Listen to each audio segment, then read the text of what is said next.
வணக்கம் நண்பர்களே. மிக பிரம்மாண்டமான ஒரு கூத்தாண்டவர் கோயில் ஒன்று உருவாகிட்டு இருக்கு.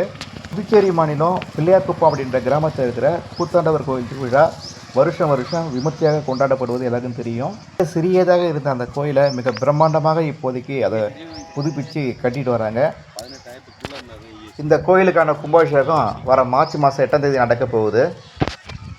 புதுவை அரசுடைய பங்களிப்போடு நடத்தி கொண்டு இருக்கிற இந்த திருப்பணியில் நீங்களும் கலந்துக்கணும்னு ஆசைப்பட்டீங்கன்னா நம்முடைய வீடியோ டிஸ்கிரிப்ஷனில் இந்த கோயிலுடைய அக்கௌண்ட் நம்பரை பதிவு பண்ணியிருக்கேன். அதில் நீங்கள் டொனேஷன் அனுப்புறதுக்கு அந்த அக்கௌண்ட் நம்பரை நீங்கள் யூஸ் பண்ணி டொனேஷன் அனுப்பி வைக்கலாம். 8ஆம் தேதி வர மார்ச் 8ஆம் தேதி கும்பாபிஷேகம் நடக்க போகுது. நாம் அங்கே மீட் பண்ணலாம். நன்றி, வணக்கம்.